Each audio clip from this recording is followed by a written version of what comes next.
High court থেকে দাঁড়িপাল্লা হাসিনা বাতিল করে দিলে কি হবে? আল্লাহর কোরআনের দাঁড়িপাল্লা কিয়ামত পর্যন্ত থাকবে। ঠিক কিনা বলেন? ওয়াল ওয়াজনা বিল কিস্তি ওয়ালা তুখসিরুল মিজান তামলাউল মিজান। আল্লাহ তাআলা নেকি দিয়ে মিজানকে পরিপূর্ণ করে দেয়। আরবিতে বলা হয় মিজান, বাংলাতে বলা হয় দাঁড়ি পাল্লা। জোরে এখন কি মিজানের বাংলা কি? আরো জোরে, জোরসে বলুন। জোর হলো না, আরো জোরে।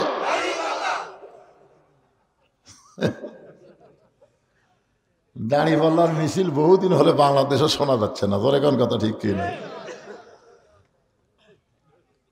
আগামীতে সব মার্কার দিন শেষ, দাঁড়ি পাল্লার বাংলাদেশ ইনশাআল্লাহ। করবার চাচ্ছেন না? হাইকোর্ট থেকে দাঁড়িপাল্লা হাসিনা বাতিল করে দিলে কি হবে? আল্লাহর কোরআনের দাঁড়িপাল্লা কিয়ামত পর্যন্ত থাকবে। ঠিক কিনা বলেন? ওয়াল ওয়াজনা বিল কিস্তি ওয়ালা তুখসিরুল মিজান।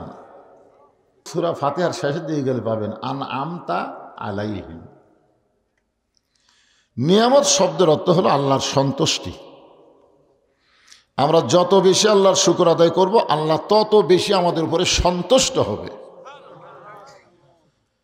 হাদিস শরীফে বলা হয়েছে, কেউ যদি আল্লাহকে খুশি করার জন্য একবার আলহামদুলিল্লাহ শব্দ উচ্চারণ করে, কথা ঠিক কেউ বের হয় না। বাবারে পুলিশ ধরবি রে, পুলিশ ধরার চিন্তা আমরা করেছি, কিন্তু আজরাইল ধরার চিন্তা কিন্তু আমরা করিনি। সর্বপ্রথম বাংলাদেশে পুলিশকে ভয় না করে আজরাইল ধরার চিন্তা করে একটা ছেলে রংপুরে 2 হাত বাড়ায় দিল, মার মার। বাতিলের সঙ্গে আপোষ করে বেঁচে থাকার চাইতে আল্লাহর পথে জীবন দেওয়া অনেক ভালো, মার। এই যে 2 হাত বাড়ায় দিল, আমি নিজের চোখে দেখলাম। প্রথম গুলি করলো, ওই জায়গাতেই থাকলো। দ্বিতীয় গুলি করলো, একটা বার ও মারে বাবারে বলে চিল্লা উঠলো না। তৃতীয় গুলি যখন করেছে, তখন এক বন্ধু এসে দৌড়ে এসে হাত ধরছে, তখন সে টলে পড়ছে। এখান থেকে বোঝা গেল, আল্লাহর জন্য যারা জীবন দিবার চায় তাদেরকে গুলিও লাগে না, কোনো কিছু লাগে না, তাদেরকে লাগে না। আল্লাহ রাসূল বলেছেন, একটা শহীদের মৃত্যু পিঁপড়া কাটা, ওই যে খুদি পিঁপড়া কামড়ায় না, খুদি পিঁপড়া কামড়ায়, এই পিঁপড়া কাটার যন্ত্রণা চাইতেও কম। সঙ্গে সঙ্গে হোসাইন দাঁড়িয়ে গেলেন। এত সাহাবারা জিজ্ঞাসা করলেন, এ রাসূলুল্লাহ, এই মিজানটা কত বড়? আল্লাহর নবী বললেন, আসমান এবং জমিনের ফাঁকা জায়গার সমান। এই যে চালাক, যারা সুবহানাল্লাহ কইল তারা খুবই চালাক। কি যে চালাক আপনারা! আপনারা বিকুঞ্চির মাহফিলে বসে সুবহানাল্লাহ বললেন, আর আপনাদের নামে আল্লাহ গাছ লাগাইয়া দিল জান্নাতের বাগানে। কোথায় বসে আছেন আর গাছ লাগলো কোথায়? আয় আয়, বিশ্বাসে মিলাই বস্তু, তর্কে বহুদূর। এইগুলো ব্যাপারে যেন কোনো তর্ক করেন না, এটা বিশ্বাস করতে হবে। এই সুবহানাল্লাহ বলার সাথে সাথে গাছ লাগলো জান্নাতের বাগানে। এখন আপনারা বলেন, আপনারা যদি দুনিয়া থেকেই যদি জান্নাতের বাগানে গাছ লাগান, তাহলে আপনারা জাহান্নামে যাবেন, এ কথা কে বলছে? হিসাব মিলান লাগবে না, হিসাব মিলান লাগবে না। আপনার বাগান হলো জান্নাতের বাগানে, আর আপনাকে আল্লাহ জাহান্নাম দিবে, এটা ভাবলেন কি করে? আল্লাহ রাসূল বলেছেন, 3টা তসবিহ, 3টা তসবিহ যার জবান দিয়ে অনায়াসে বের হয়, কোনো অলসতা করে না, ও ব্যক্তি যত বড়ই পাপী হোক, মৃত্যুর সময় ঈমানের সাথে মৃত্যুবরণ করে তার ঠিকানা আল্লাহ জান্নাত করে দিবে। কয়টা? 3টা। মুখটা খোলো তো বাবা, দেখি সোনার চান, কি সুন্দর চেহারা রে। এখন মুখত মাস্ক দেওয়া লাগে, রাস্তা দিয়ে যখন যাবেন খুব ধুলাবেলা। আপনাকে তো মাটির রাস্তা, মোটর সাইকেল চললে ধুলাবেলা ওঠে, ওই সময় নাকে মুখে যেন ধুলা না যায় সেজন্য মাস্ক দেওয়া লাগবে। কিন্তু কোরআনের মাহফিলে কোনো ধুলাবেলি আসা, খালি রহমত, খালি রহমত। আর মসজিদের মধ্যে যখন ঢুকি তখন আমরা কি বলি? আল্লাহুম্মা আফতাহলি আবওয়াবা রহমাতিক। অথচ করোনার সময় দেখবেন অনেক মুসল্লি মসজিদের মধ্যে মুখত মাস্ক দিছে। আপনারা বলেন তো, মসজিদের মধ্যে ঢুকলে আপনারা কার ইবাদত করবেন? আল্লাহ কোরআনে বলেন, ফালিয়াবুদু রাব্ব হাযাল বাইত আল্লাযী আত'আমাহুম মিন জু'ইন ওয়া আমানাহুম মিন খাউফ। কি বলতেছেন আল্লাহ? যে ঘরের মালিকের যদি তোমরা নামাজ পড়ো, গোলামি করো, তাহলে তোমাদেরকে দুটা পুরস্কার সাথে সাথে দেওয়া হবে। 1 নম্বর পুরস্কার হলো ভারতের পেঁয়াজ, ভারতের চিনি, ভারতের আলু লাগবে না। আল্লাহ সরাসরি তোমাদের রেজেকের ফয়সালা করে দিবে। তোরে কোন ঠিক কিনা? ভারত মনে করছে আমরা বন্ধ করে দেবো, বাংলাদেশ না খেয়ে থাকবি, দে বন্ধ করে দিয়ে এখন আবার খুলবার চাই। আমরা বুড়া লোক দেখাচ্ছি, তোরকে পেঁয়াজের কোনো স্বাদই নাই রে, তোরকে আলু খালি পানসিয়া। তোরে কোন কথা ঠিক কিনা? তোরকে চিনি 10 চামচ দিলেও চা মিষ্টি হয় নাই। এখন ভারতেরা বলতেছে বাংলাদেশের লোকেরা আমাকে না নিলে আমরা না খেয়ে মরে থাকবো। মর শালারা, মালওয়ানের বাচ্চা। কারণ আমরা বিশ্বাস করি, আমরা আল্লাহর ইবাদত করি, রিজিকের ফয়সালা আল্লাহ করে। জোরে কোন কথা ঠিক? আমা মিন দাব্বাতিন ফিল আরদি ইল্লা আলাল্লাহি রিজকুহা। তো আমরা করোনার সময় মুখত মাস্ক দিয়ে মসজিদে ঢুকছি। কারণ মসজিদের মধ্যে ঢুকলে আল্লাহ কি বলতেছে? যাবতীয় ভয় ভীতি থেকে আল্লাহ পুরোপুরি নিরাপত্তা দিয়ে দিবে। ঠিক কিনা বলেন? তো যাই হোক, ভাইটা আমার শীতের কারণে হয়তো মুখ বান্ধিয়েছিল। কি ঠান্ডা লাগতেছে? মানে আমার মুখ আপনি দেখেন, আপনার মুখ আমি দেখি, দেখা দেখির মধ্যেও তো একটা মজা আছে, আছে না নাই? হ্যাঁ, আমরা আল্লাহর প্রশংসা সবসময় বেশি করব। আমি হিসাব করে দেখলাম যে রুহের জগতে আল্লাহ তাআলা আমাদের রুহগুলোকে এত ভালোবাসছে যে হিন্দু বৌদ্ধ খ্রিস্টানদের ঘরে না পাঠায় সরাসরি আমাদের রুহগুলোকে আল্লাহ মুসলমানের ঘরে পাঠায় দিছে। আল্লাহ পারতেন না? এই যা, তুই ভগবানের ঘরত যা, তুই ঈশ্বরের ঘরত যা, গডের ঘরত যা, ইহুদি খ্রিস্টানদের ঘরত যা। কিন্তু আল্লাহ ওই সকল বিধর্মীর ঘরে না পাঠায়া আমাদেরকে এত দয়া করছে যে জন্মগতভাবে আল্লাহ মুসলমানের ঘরে আল্লাহ আমাদের কবুল করেছে। এখন আপনারা বলেন তো, আল্লাহ আমাদের পক্ষে না বিপক্ষে? আল্লাহ যাদের পক্ষে তারা আবার জাহান্নামে যাবে? আল্লাহ কোরআনে বলেন, ওয়ামান ইয়াবতাগি গায়রাল ইসলাম দীনান ফালাই ইউকবালা মিনহু। ইসলাম ছাড়া অন্য কোনো জীবন ব্যবস্থা, অন্য কোনো ধর্ম কেউ যদি গ্রহণ করে, আল্লাহ বলেছেন সেইটা লা ইউকবালা মিনহু লাইন অফ জিন্স, কখনোই কবুল করা হবে না। তার মানে বলে হিন্দু বলেন, বৌদ্ধ বলেন, খ্রিস্টান বলেন, ইহুদি বলেন, এইগুলা ধর্ম আল্লাহর কাছে ধর্মই না। কথা কন না কেন? হ্যাঁ, আপনার কিন্তু একসময় হিন্দু চেয়ারম্যান বানাছিলেন, মনে আছে? এটা কোন ইউনিয়নের? ও নন্দীগ্রাম। ভাটটা আরে ঠিক থাকে, অসুবিধা নেই।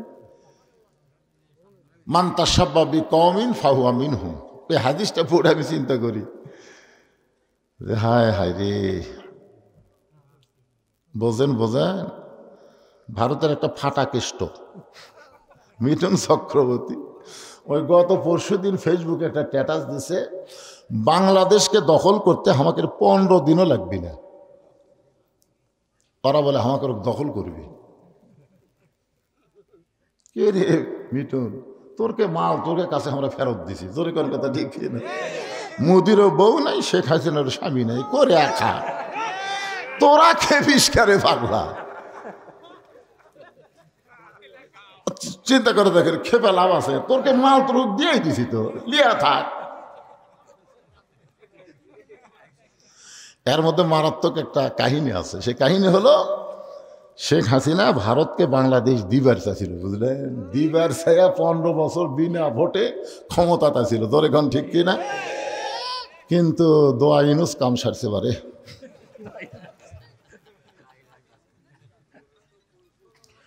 ইউনুস নবীরে খাইল মাছেতে গিলিয়া, ফেরেশতা পাঠাইলেন আল্লাহ ইসমে আজম দিয়া, দমে দমে সে হরদম পড়ে সে ইসমে আজম, মাছেরই উদর হইতে বাঁচাইলে প্রাণ। আজকালি মোর্শেদ ভাই থাকলে এই ওয়াজ হক করবে দিল রে।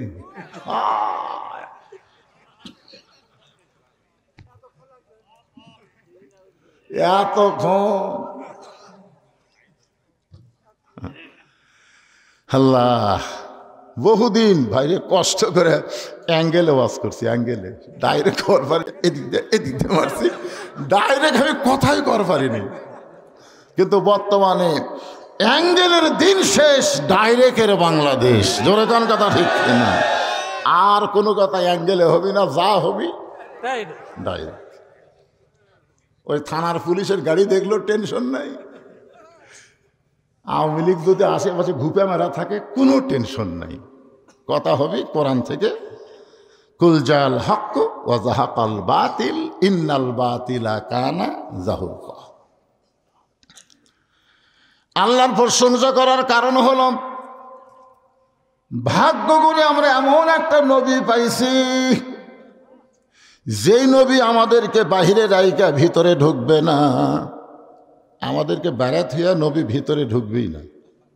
ঢুকছিল লাইলাতুল মেরাজে, আমাদের নবী আমাদেরকে বেড়াত হইয়া লাইলাতুল মেরাজে জান্নাতের মধ্যে ঢুকছিল। তো ফেরেশতা জিবরাইল বলতেছে, ইয়া রাসূলুল্লাহ, আপনি যদি বার না হন আল্লাহ আপনাকে বাইর করে দিবে না। কারণ জান্নাতের একটা শর্ত আছে, আছে না নাই? কি শর্ত?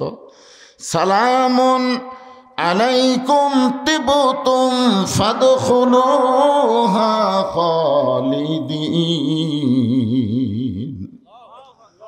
কেউ যদি একবার জান্নাতে প্রবেশ করে, আল্লাহ বলেছেন চিরস্থায়ীভাবে আমি আল্লাহ তাকে জান্নাত দিয়ে দিব। তো নবী তো জান্নাতের মধ্যে ঢুকছে, আল্লাহ তোরা বার করে দিবে না। জিবরাইল বলে, হুজুর আপনি আর বাহিরে যান না, কারণ দুনিয়া বড় কষ্টের জায়গা। যেই বছর নবী মেরাজ করেছেন ওই বছর নবীর জীবনে 3টা কষ্ট। জোরে কোন কয়টা? 1 নম্বর কষ্ট হলো নবীর চাচা আবু তালেব মারা গেলেন। 2 নম্বর কষ্ট দরদের বিবি খাদিজা মারা গেলেন। 3 নম্বর কষ্ট হলো তাইফের ময়দানে গিয়া কলেমার দাওয়াত দিয়া নবী রক্তাক্ত হলে। এবার কলেমার দাওয়াত দিয়া টুঙ্গি তো রক্তাক্ত হচ্ছে, টুঙ্গিতে রক্তাক্ত হয়নি? 4 জনক মারাই ফেলিস। কিসের দাওয়াত? কলেমার দাওয়াত। টুঙ্গি দখল, কলেমার দাওয়াত না, টুঙ্গি দখল। ওলামা গ্রুপ আছে একটা, আছে না নাই? আমরা যারা মুসলমান নিজের ইমান আমলকে যদি সহি করতে চাই তো আলেমদের সাথে থাকা লাগবে। জোরে কোন ঠিক কিনা? এই জাহেলদের সাথে থাকা যাবে না। বাংলাদেশের তাবলিগে যারা আলেম ওলামা আমরা তাদের সাথে কথা বলেন, ঠিক কে কথা বলেন? এই জাহেলদের সাথে না। আরে কলেমার দাওয়াত দিবার যে নবী রক্তাক্ত হলেন, সেই বছরে আল্লাহ তাআলা নবীকে আরশে নিয়ে গেলেন। নবীকে আল্লাহ জান্নাত দেখার সুযোগ দিলেন। আর এই সুযোগে জিবরাইল বলতে যে হুজুর আপনি যদি বার না হন আল্লাহ আপনাকে বার করে দিবে না। সঙ্গে সঙ্গে নবী বললেন, জিবরাইল যেই কথা একবার বলেছ এই কথার দ্বিতীয়বার বলতে পারবা না। ফেরেশতা জিবরাইল চমকে গেল, এত ঠান্ডা নবী কেন গরম হলো? সুবহানাল্লাহ। আমাদের নবী কি গরম না ঠান্ডা? এত ঠান্ডা। যারা তাকে পাথর মারা রক্তাক্ত করলো তাদের জন্য নবী আবার হাত তুলে দোয়া করতেছে, আল্লাহ তাইফবাসীকে হেদায়েত দাও, আল্লাহ তাইফবাসীকে হেদায়েত দাও। আল্লাহ জায়েদ বলে, হুজুর আপনি মানুষ, যারা আপনাকে পাথর মাইরা রক্তাক্ত করলো আপনি তাদের জন্য হেদায়েত চান। আল্লাহর নবী বললেন, জায়েদ আমি নবী ধ্বংসের নবী না, আমি নবী হলাম মানুষকে অন্ধকার থেকে আলোর দিকে নিয়ে যাওয়ার জন্যে। এই সময় আল্লাহ তাআলা নবীর উপর একটা আয়াত নাজিল করলেন। রক্ত ঝরতেছে, যারা মারছে তাদের হেদায়েতের জন্য দোয়া করতেছে। আল্লাহ খুশি হয়ে একটা আয়াত নাজিল করলেন। আয়াতটা হলো ওমা আরসালনাকা ইল্লা রাহমাতাল লিল আলামিন। নবী বললেন, জিবরাইল, আল্লাহ যদি আমাকে বলতো জান্নাতে থাকার জন্য ঢোকেন, আমি নবী জান্নাতে ঢুকতামই না। আমি নবী আমার জন্যে নয়, আমি নবী হলাম আমার উম্মতের জন্যে। আমি সেই দিন জান্নাতে থাকার জন্য ঢুকব যেদিন আল্লাহ আমার সমস্ত উম্মতকে জান্নাত দিয়া দিবে। এখন আপনাদের কাছে আমার প্রশ্ন হলো, যেই নবী জান্নাতে যায়া আমাদের কথা ভোলে না, আমরা সেই নবীকে ভুলবো? আমাদের নবী কিন্তু খালি নবী না। খালি নবী? এই যে আমরা দরুদ শরীফ পড়লাম, আল্লাহুম্মা সাল্লি আলা সাইয়্যিদিনা। সাইয়্যিদিনা মানে কি? কথা কয় না। সর্দার আবার কে কয় রে? সর্দার কি? আর নেতা কয়া লাগবে। এরা সর্দার, গ্রাম সর্দার, গ্রাম সর্দার। হোসেন রাদিয়াল্লাহ যখন বসেছিলেন, হোসেন রাদিয়াল্লাহ, তখন ইয়াজিদের কিছু লোক এসে হোসেন রাদিয়াল্লাহকে বললেন, বাবা হোসাইন, খামাখা গন্ডগোল করে লাভ কি? দেখেন কথার সাইজ দেখেন, খামাখা গন্ডগোল করে কি লাভ? তোমার নানা হলো বিশ্ব নবী, তোমার বাবা হলো বিশ্ব আলেম, তোমার মা হলো খাতুনে জান্নাত। তুমি এমন একটা বংশ থেকে দুনিয়াতে আইছো, খালি বসে থাকবা আর জনগণ তোমাকে হাদিয়া দিবে, ইচ্ছা মতো খাবা। কি মনে করছেন আমাকে বাংলাদেশে কেউ যদি কয় আমি আওলাদের রাসূল, পড়ার কাম করা লাগবে? মাঝে মাঝে দুই একটা আসে না আওলাদের রাসূল, হাতের মধ্যে খালি টেকার মুড়ে দিয়ে দেয় আওলাদের রাসূল রে। 1400 বছর পরে কেউ যদি বলে আমি নবীর বংশ, ও রে বাবা রে। আর হোসেন রাদিয়াল্লাহু 1400 বছর পরে। তোমার নানা হলো বিশ্ব নবী, তোমার বাবা হলো বিশ্ব আলেম, তোমার মা হলো খাতুনে জান্নাত। এমন একটা ঘর থেকে, এমন একটা বংশ থেকে তুমি দুনিয়াতে আইছো, খালি বসে থাকবা, হাদিয়া পাবা আর সমানে খাবা। আপনার বলেন তো কথাটা ভালো না খারাপ? খারাপ কেন হলো? খুব ভালো কথা না? আপনার বলেন তো মুসলমান বসে থাকার যায়?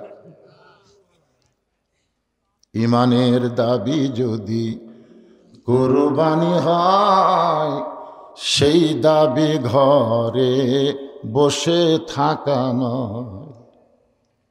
15.5 বছর আমরা বসে আসলাম দেখে হাসিনা যা ইচ্ছা তাই করছে। জোরে কোন কথা ঠিক না? কেউ বের হয় না, বাবা রে পুলিশ ধরবি রে।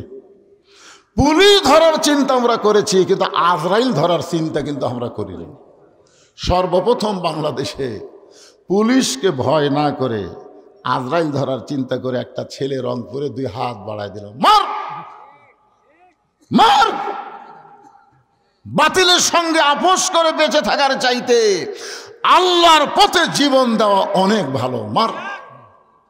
এই যে 2 হাত বাড়ায় দিলাম, নিজের চোখে দেখলাম। প্রথম গুলি করলো, ওই জায়গাতেই থাকলো। দ্বিতীয় গুলি করলো, একটা বার ও মারে বাবারে বলে চিল্লা উঠলো না। তৃতীয় গুলি যখন করেছে, তখন এক বন্ধু এসে দৌড়ে এসে হাত ধরছে, তখন সে টলে পড়ছে। এখান থেকে বোঝা গেল আল্লাহর জন্য যারা জীবন দিবার চায় তাদেরকে গুলিও লাগে না, কোনো কিছু লাগে না, তাদেরকে লাগে না। আল্লাহ রাসূল বলেছেন একটা শহীদের মৃত্যু পিঁপড়া কাটা, ওই যে খুদি পিঁপড়া কামড়ায় না, খুদি পিঁপড়া কামড়ায়, এই পিঁপড়া কাটার যন্ত্রণা চাইতেও কম। সঙ্গে সঙ্গে হোসাইন দাঁড়িয়ে গেলেন। এত সুন্দর প্রস্তাব দিচ্ছেন ইয়াজিদের লোকেরা, তারপরে হোসাইন দাঁড়িয়ে বললেন, রে ইয়াজিদের সামসারা। কার সামসা? কথার সাইজ দেখছেন? ইয়াজিদের চামচারা, তোমরা যদি আল্লাহর বান্দা হতে, কথাটা খুব খেয়াল করবেন, রে ইয়াজিদের সামসারা, রে আওয়ামী লীগের সামসারা, রে বিএনপির সামসারা। চামচা আছে না? নাই, এখন আছে নাই? মানুষের চামচা। কার চামচা? সাধারণ একটা মানুষকে নেতা বানা, তার পিছনে ঘুর করে শালা নেতা খাড়া হয়ে পেশাব করে, একক তো নামাজ পড়ে না, ওরই সামসা হয়ে ঘরে।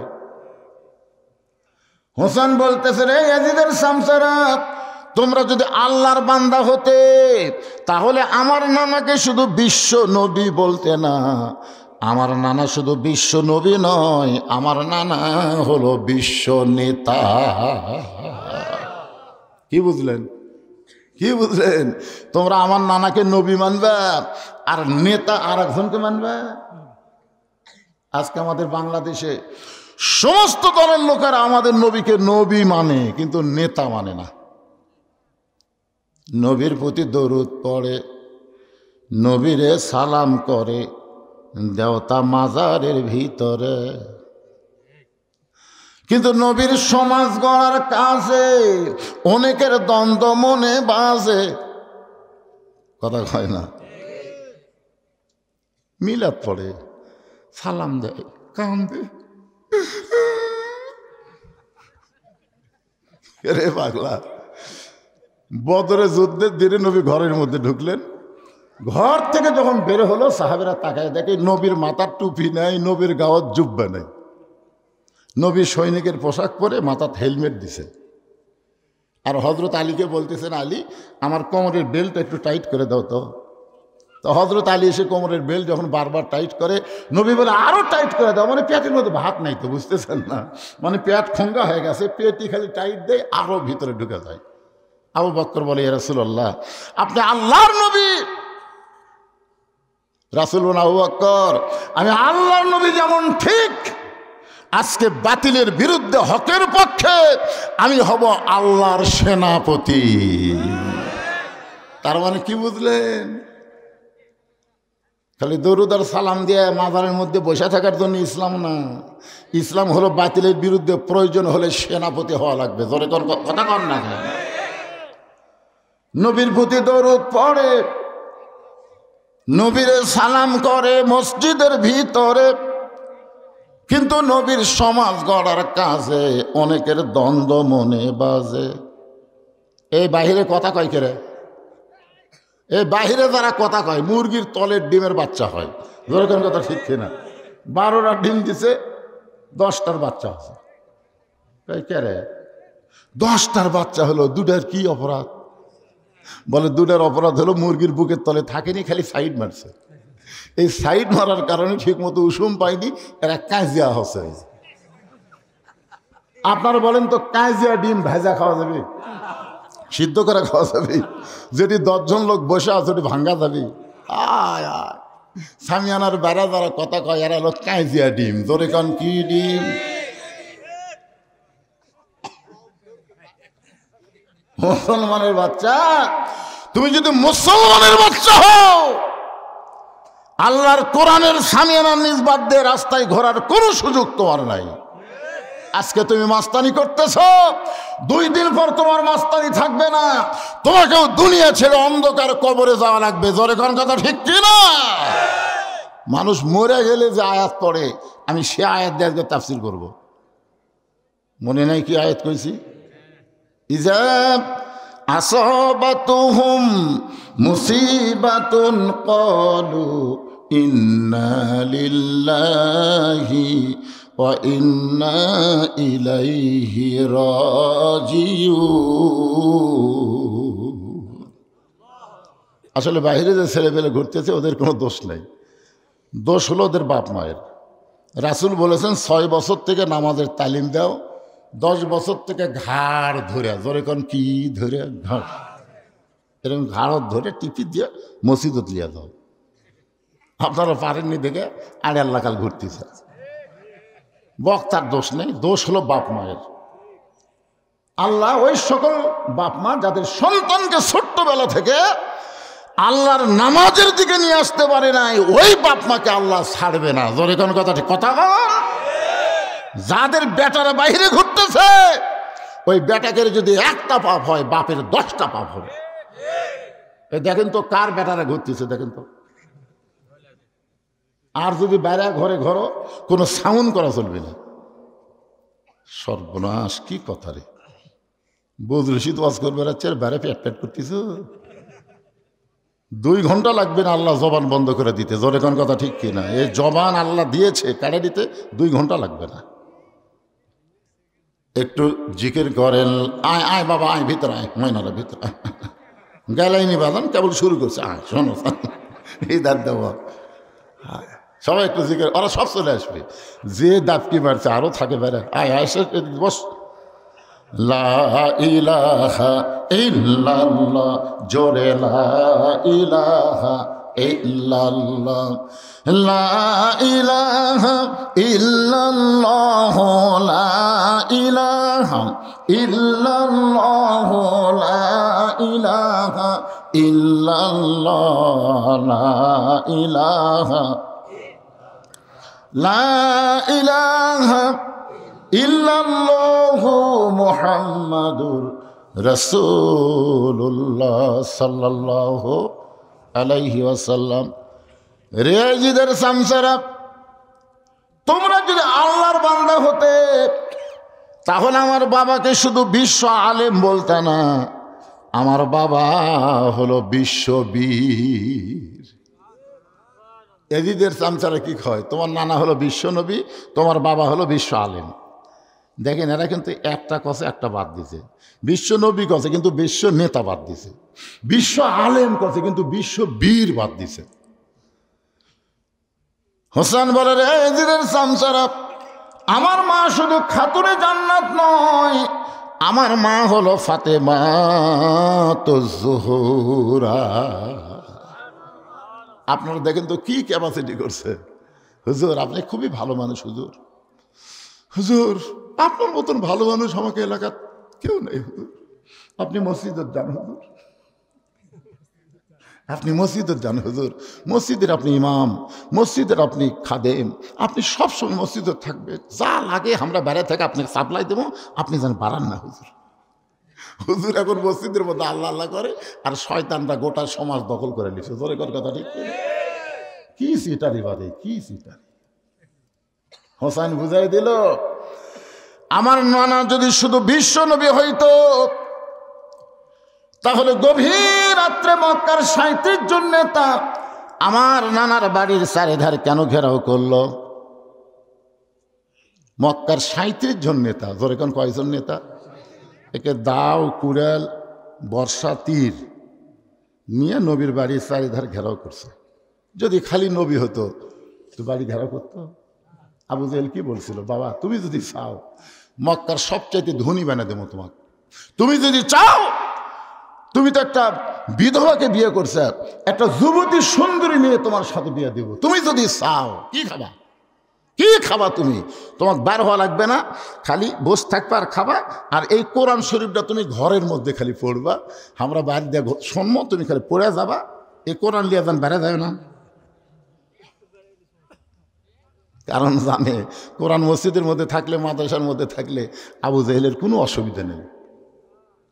কিন্তু এই কোরআন যদি সংসদে নিয়ে যাওয়ার চান, ওরে বাবা রে, আল কোরআনের আলো, ওই আবু জেহেলের খালি স্লোগান দিলেন। আবু জেহেল তো বলতে তো ঘরের মধ্যে নিয়ে থাক, তা আপনারা ঘরেতে থাকবেন, তো তাহলে সেটা করতে কি হয়?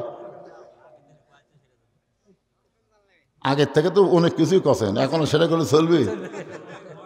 জাগা মতো লিখা মতো।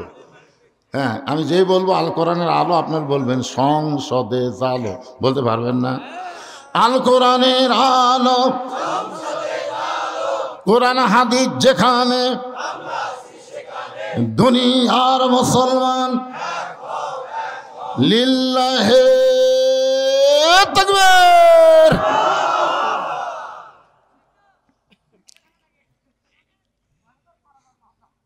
এখন 37 জন নেতা নবীর বাড়ির চারিধার ঘেরাও করছে, কি জন্যে?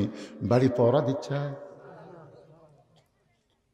আল্লাহ নবী হযরত আলীকে ডাক দেন, আলী আমার বিছনায় চাদর মুড়িয়ে তোমাকে ঘুম পাড়া লাগবে। আলী বলতেছে, হুজুর আমি কিন্তু জানলা দিয়ে দেখছি। নবী বলে, কি দেখছ? বলে, মক্কার 37টা গোত্রের 37 জন নেতা আপনাকে হত্যা করার জন্য বাড়ির চারিধার ঘুরতেছে। রাসূল বলেন, এই জন্যই আমার চাদর মুড়ি দিয়ে আমার বিছনায় তোমাকে ঘুমাতে হবে। আর এই সুযোগে আমি মক্কা ছেড়ে মদিনায় হিজরত করতে চাই।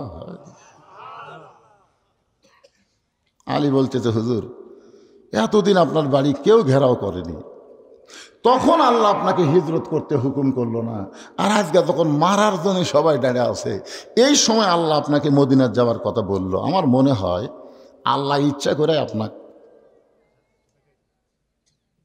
কি রাসূল কইল, আলী তুমি ছোট মানুষ, তুমি বুঝবা না, যাও ঘুম পাড়ো যাও। বলে, হুজুর আমি কি ঘুমাবো? ঘুম পাড়ো। আল্লাহ নবীর বিছানায় হযরত আলী চাদর মুড়ি দিয়ে ঘুমায় গেলেন।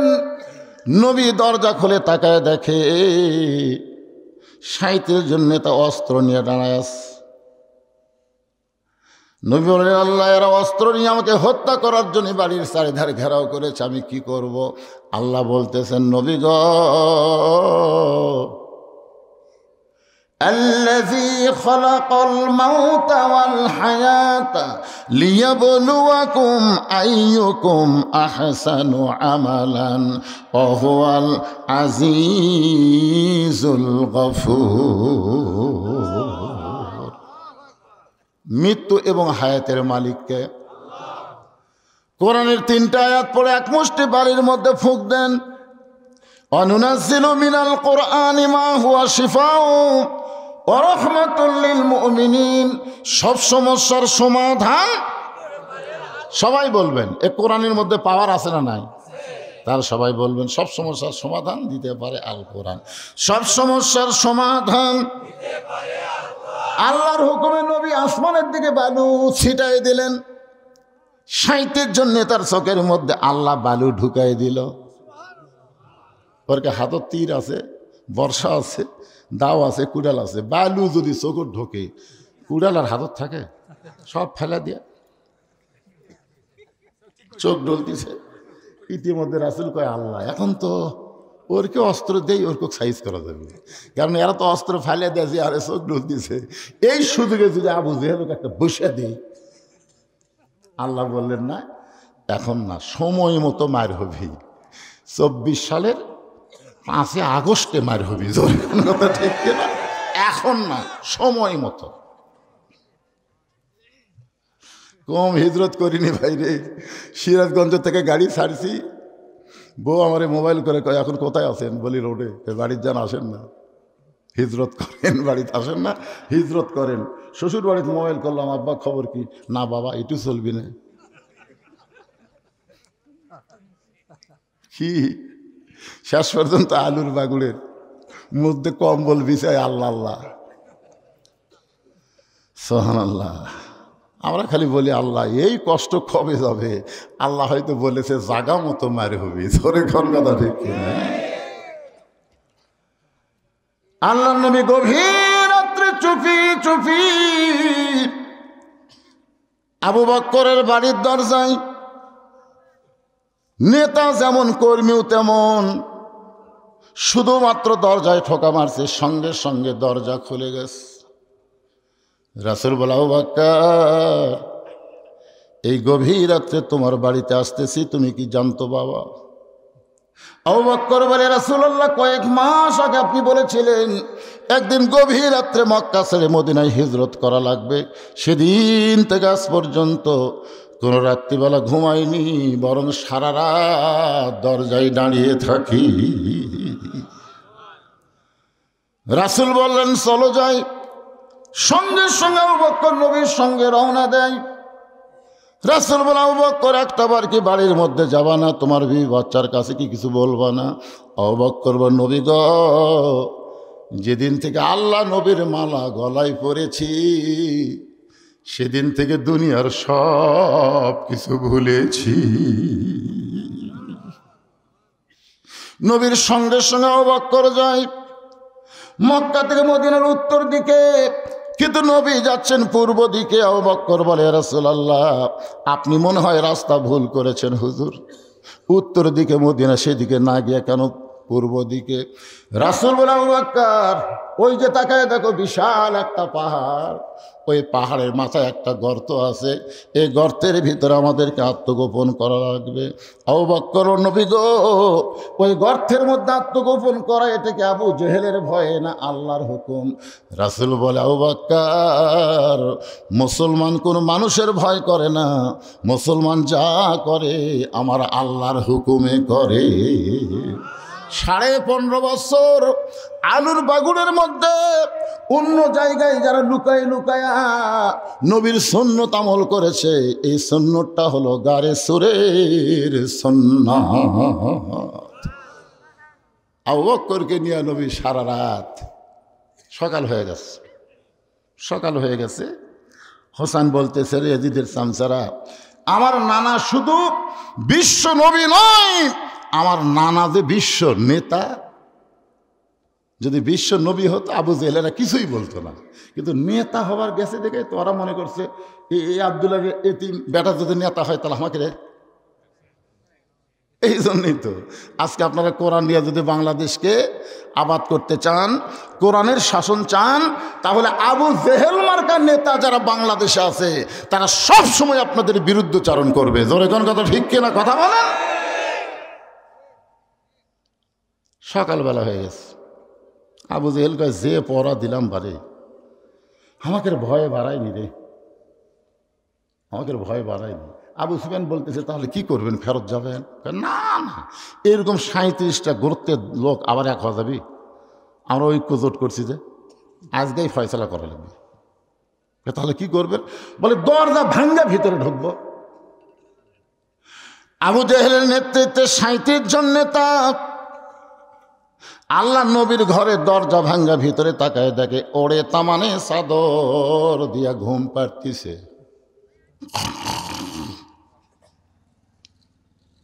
আবু জেহেল কই, মানুষ করে এক মারার জন্য আমরা সারা রাত চেতন, আর আরামের ঘুম পাড়ে।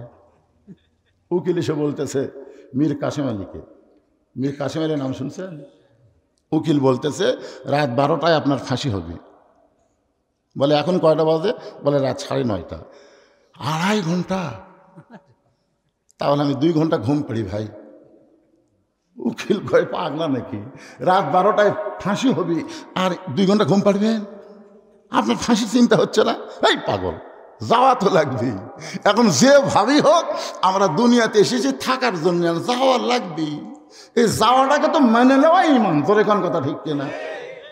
উকিল মনে করছে পাগলা হয়ে গেছে, এই মনে করে উকিল বাড়ি হয়ে গেছে। 2 ঘন্টা পর আসে দেখে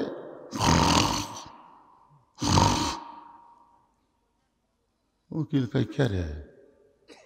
আর 8 ঘন্টা পর ফাঁসি হবি, যে হারে ঘুম পাড়তেছে এক তো চেতন করার দরকার। পায়ের বুড়ে আঙ্গুলে লড়াইছে, চেতন পায় বলতেছে ভাই 12টা বাচ্চা। না স্যার, এখন 8 ঘন্টা আছে। তাহলে অজু করে 2 রাকাত নামাজ পড়ি। অজু করে 2 রাকাত নামাজ পড়ে সুন্দর যে পাঞ্জাবি সেটা গাওয়াত দিয়ে আতর টাতর লাগে, সুরমা লাগে, বুঝলেন, মাথার টুপি দিয়ে চুল সুন্দর করে হাসাচ্ছে, হেসে হেসে বলতেছে ভাই চলো যাই। উকিল বলতেছে আপনি কোথায় যাচ্ছেন? উকিল কান্দার বলে, স্যার আপনার ফাঁসি হবে। মীর কাসেম আলী মুচকি মুচকি হাসে আর বলে, ওয়ালা তাকুলু লিমান ইউকতালু ফি সাবিলিল্লাহি আমওয়াতুন বাল আহইয়াউ ওয়ালাকিন লা তাশউরুন। আল্লাহ রাস্তায় তাদেরকে অন্যায়ভাবে ফাঁসি দেওয়া হবে, আল্লাহ রাস্তায় যাদেরকে অন্যায়ভাবে হত্যা করা হবে তোমরা তাদেরকে মৃত্যু বলো না, আমি আল্লাহ বলতেছি তারা জীবিত। এ কথা আমার না আল্লাহর। জোরে বলেন। আজকে বাংলাদেশে বহু ছেলের নাম আবু সাইদ রাখছে, বহু ছেলে। আমার গ্রামের এক ছেলের নাম রাখছে আবু সাইদ, কিন্তু আজ পর্যন্ত কোনো মেয়ের নাম কেউ হাসিনা হয়নি। অন্তত 50 বছর কোনো মেয়ের নাম কেউ ঘৃণা করে হাসিনা থবি না। জোরে কোন কথা ঠিক কিনা? কিন্তু আবু সাইদ কেন রাখতেছে? কারণ আবু সাইদ মরেনি, আবু সাইদ অমর হয়ে গেছে। মীর কাসেম আলী হল ইসলামী ব্যাংকের প্রতিষ্ঠাতা, ইবনে সিনা হাসপাতালের প্রতিষ্ঠাতা, শিবিরের এক সময় বাংলাদেশের সেক্রেটারি ছিলেন, পরে জামাত ইসলামের মজলিস শুরার সদস্য ছিলেন। সেই মীর কাসেম আলীর কথা বলতেছি। এখন আবু জেহেল কয় কে রে, একই মারার জন্য আমরা সারা রাত পড়া দিলাম, আর এই বেটা আরামে ঘুম পাড়ায়, লাকের শব্দ, এর কি মরার ভয় নাই? আবু জেহেলের একটা চামচা ছিল, নাম হলো উলিদ বিন মুগিরা। যারা বলেন নাম কি? উলিদ বিন মুগিরার হাতে একটা দোফালা বর্ষা ছিল, দুই দিকে ধার সোঁকা একটা বর্ষা ছিল। ওই বর্ষাটা আল্লাহ নবী মনে করে হজরত আলীকে মারবার চায়, চাদরের মধ্যে মনে করছে নবী ঘুম পাড়তেছে, এই মনে করে বর্ষাটা যখন মারতে চায়, আবু জেহেল হুমকি দিয়ে বলে, এ উলিদ বিন মুগিরা, ঘুমন্ত মানুষকে মারা জায়েজ নাই। সুবহানাল্লাহ বলে, ঘুমন্ত মানুষকে মারা জায়েজ নাই। আবু জেহেল ফতুয়া দিছে। আবু জেহেল কি মূর্খ? মূর্খ না বাবা।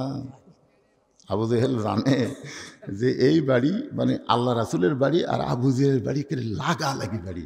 যারা হজ করছে তারা জানে আবু জেহেলের বাড়িতে আমরা পেশাব করি, আর নবীর বাড়ি হয়ে গেছে লাইব্রেরি। জোরে কোন কথা ঠিক না? এখানে হাজি সাহেব আপনার নাই? 2-4 হাজি সাহেব আপনি তো করছেন, ভাই করেননি? নিজে দেখছে আলেম মানুষ, পেশাব না লাগলো আবু জেহেলের বাড়ির যে আমরা করে আসি, কি মজা রে ভাই, তাই না? ওখান থেকে একটু তাকালেই দেখা যাচ্ছে নবীর বাড়ি লাইব্রেরি। সুবহানাল্লাহ বলে। আবু জেহেল জানে যে আমার বাড়ির ধারে এক যদি হত্যা করা হয়, এই তো আল্লাহর নবী। আবু জেহেল কিন্তু জানে আমাকে নবী আল্লাহর নবী, তিনি জানে কিন্তু মানে না। আপনারা সবাই জানে মসজিদের মুয়াজ্জিন হলো পৃথিবীর সর্বশ্রেষ্ঠ ব্যক্তি। মসজিদের মুয়াজ্জিন হলো পৃথিবীর সর্বশ্রেষ্ঠ ব্যক্তি। আল্লাহ বলেছেন, বেলাল আমি নবীর চাইতে তোমার মাথা উপরে থাকবে। শুধু মাথা উপরে থাকবে না, তোমার মাথায় আল্লাহ একটা নূরের টুপি পরাই দিবে, যেই টুপি পূর্ণিমার চাঁদের মতন আলো দিবে। তাহলে গোটা গ্রামের মধ্যে সবচাইতে সম্মানিত ব্যক্তিকে জানেন ঠিকই, মানেন?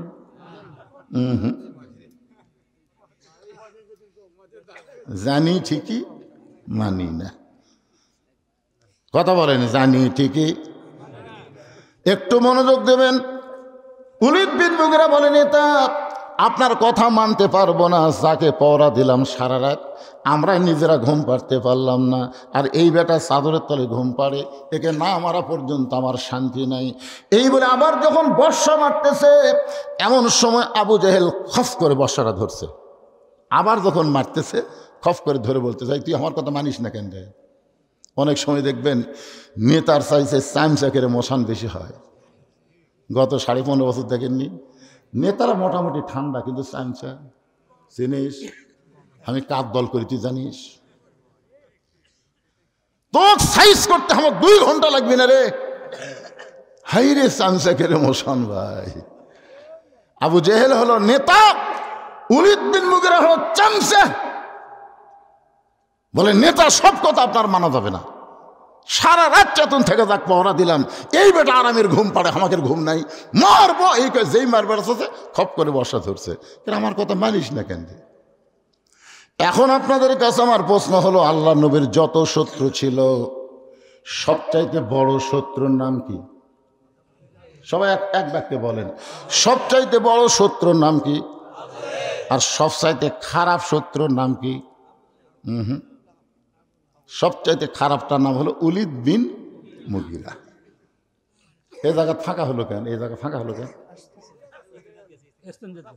আচ্ছা আচ্ছা, আপনি একজন সামনে আসেন। ফাঁকা থা হয় না, সামনে ফাঁকা তুলে শয়তান বসে, বোঝেন না? উলিদ বিন মুগিরা সবসময় নবীকে গালি দিত। আর মুখের ভাষা এত খারাপ ছিল, সবসময় নবীকে গালি দিত। যেরকম কি দিত? যেরকম বাংলাদেশে কিছু কিছু লোক কোনো কারো দোষ না পাইলে আলেমকের দোষ পায়। যেরকম ঠিক কিনা?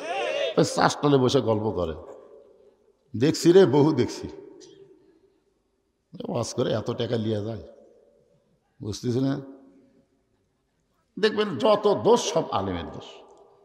ইমামের দাড়ি সবই ঠিক আছে, দেখছি আমাকে ইমামের দাড়ি কিন্তু এক মুষ্টি হয়নি। আমি খেয়াল করে দেখছি হয়নি। ইমাম যদি জোরে যায়, সামনে পাড়ার দাওয়াত পাশে হুজুর, তাছাড়া এত জোরে যাবি কে? যদি আসতে চাই বলে পিছনে পাড়াত কত পায় খাওয়া খাসে, হুজুর লড়বার পাচ্ছিছে না।